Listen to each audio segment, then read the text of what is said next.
All right, y'all. So y'all know that we've got the CoolBot, and now I'm going to show you what else we've got.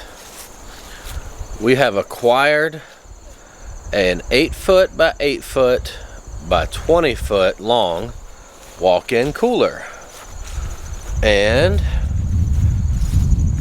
I'm kind of going to give you a little tour of it here. I'm trying to video myself, which is not what I normally do. Jenna's better at videoing herself than I am, but this got a little bit of damage right here, not where Lydia, right behind Lydia, but nothing that's going to hurt it at all structurally. And we're going to come around here. I'm just going to kind of give you the tour. Let me turn it around here. See, okay, the door, you know, the door's been a little bit, but that's not going to affect it at all because of what I'm going to do. And it's all right. I had to change the setting on my camera. So here's the inside of it, and there's some junk in here. We're going to clean it up in a minute. We're going to turn it around, face it the way we want it to be, and get it cleaned up today.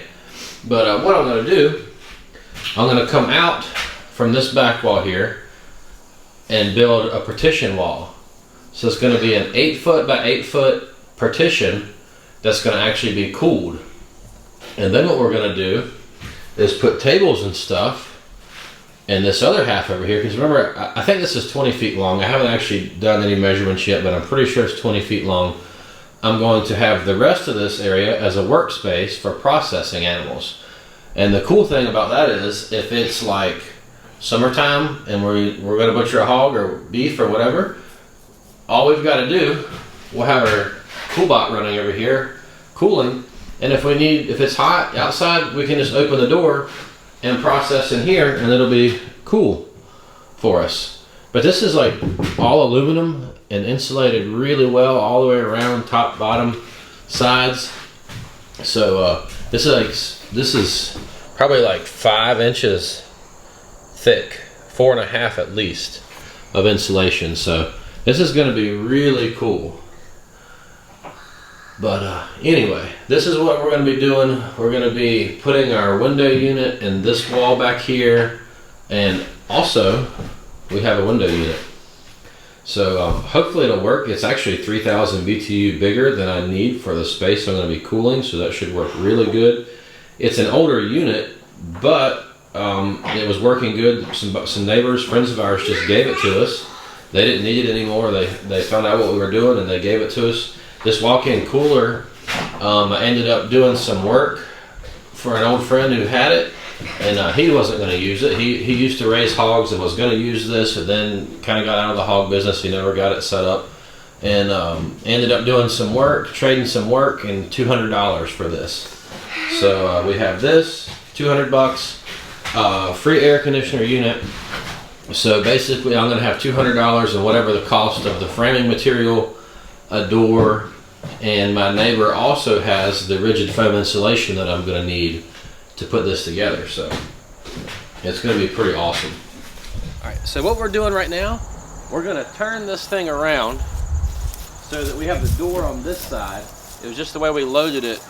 We weren't sure where we were going to put it. Just the way we loaded it, we ended up with the door on this side when we unloaded.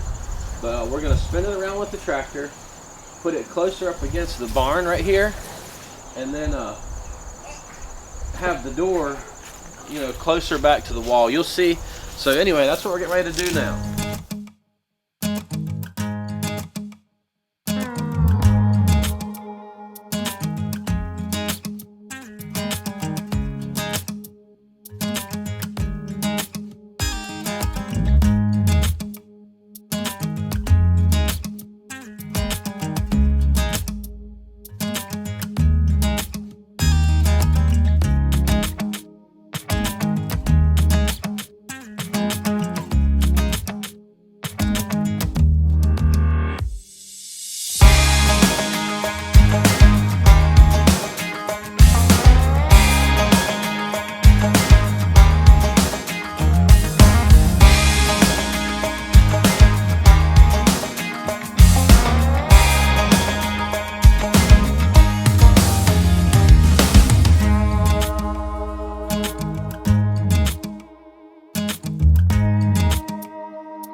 All right, y'all, we've got our hole cut, and this is the moment of truth to see if I measured correctly.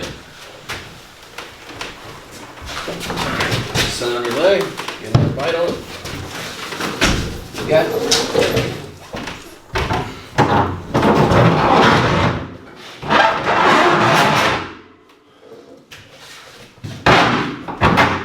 Okay. Looks like I got it right. All right, y'all, so we have been doing some work here. We've framed up our wall for our partition. There's going to be a 36-inch entry door right here going into the cooled space. We've put our air conditioner in. We've spray foamed around it. I still haven't trimmed all the excess off, as you can see, but I'll get to that. We've cleaned the coils on our air conditioner really good. They're like brand new now. And I've got some 1/2-inch plywood I'm going to put on this side of the wall on the inside. Then I've got 2-inch thick styrofoam insulation that I'm going to stick between the studs against the plywood. And then I'm going to do 2 layers of it. So I'll have 4 inches thick of insulation, then plywood back on top. I've got a door casing to go in right here. I had to rip this 2x4 down to make it 1.5 inches so the door would fit height-wise. It fits pretty snug, which is fine. I'll spray foam between here and my door, and then across the top, and then across the bottom. This thing's going to be sealed up pretty tight. I'm planning to caulk all the way around on the bottom, the sides, and the top of here, just to make sure everything is sealed up. It's going to be a pretty airproof partition. The only thing that I'm not really sure how well my door is going to seal. That's why I'm using a 36-inch entry door. But that's going to be the best we can do. We're 3,000. We have our unit is 3,000 BTUs larger than what's required for an 8x8 space. This space in here is about 7.5 feet by 7. So even if the door does leak a little bit, I feel certain we're going to have plenty of R value to keep it down at the 38 degrees that we're looking for in here. So anyway, we're going to go ahead and get started cutting some plywood and installing the insulation in here. All right, y'all, so we've got our plywood on, and now we've got a piece of insulation cut. This is 2 inches thick. I'm going to probably put 2 layers on here to make sure we've got enough. This is just an experiment. I've never fooled with this stuff before, so I'm not sure how it has to fit. It might be a little bit tighter, but it seems like tighter would be better.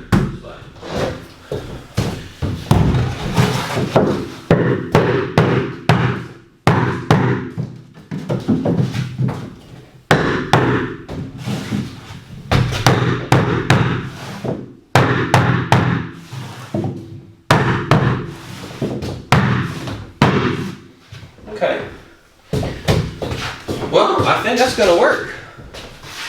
I'll cut them all that tight, and that way they'll fit nice and snug. No air should be able to get between them. I'll have to cut these a little narrower. But yeah, I think that's going to be pretty good. So let's talk about what I've got in this thing monetarily. Coolbot offered to send us their unit, the little control unit, if we would do a walk-in cooler and you know, show how easy it is and how good it works. And I had already found Coolbot online and wanted one, but you know, finances weren't there. But anyway, so it's pretty cool that they contacted us. So we were originally going to build a stick-built walk-in cooler, but I found this 20-foot long, about 8 feet wide, 8 feet tall. That's outside dimensions. Walk-in freezer, and a friend of mine had it, and he said, you know, I'll take $500 for it. And I said, I'll take it. I mean, I can't buy the materials to build a walk-in cooler for that at all. So we agreed on that price. Well, then when I went to get it, he said, hey man, I've actually got some bush hogging I need done. Could you do that? So we took $300 off of the cost for some bush hogging. So I have $200 and some bush hogging in this walk-in freezer unit. I've got $40 in the framing here, plus a $24 sheet of plywood. So $65, that's 265 bucks. My neighbors had all this rigid foam insulation. They gave it to me for free. So I'm still at 265 bucks. My neighbor's daughter and her husband had this air conditioner in their window. They were leaving. It's the size that I needed. They said, well, you can just have it. And I said, well, you know, are you sure? Yeah, absolutely. So they gave us this window unit. So I'm still at 265 bucks. So, well, yeah, plus the can of spray foam, you know, $5. So $270 so far into this build. And I'm not doing it quickly. It's taking me a while because I'm waiting on materials a lot of times. You know, I'm just kind of waiting until I either get the money to get them or I find them. And so far I've been finding them, which has been a tremendous blessing. But so anyway, I've got a door casing that was given to me.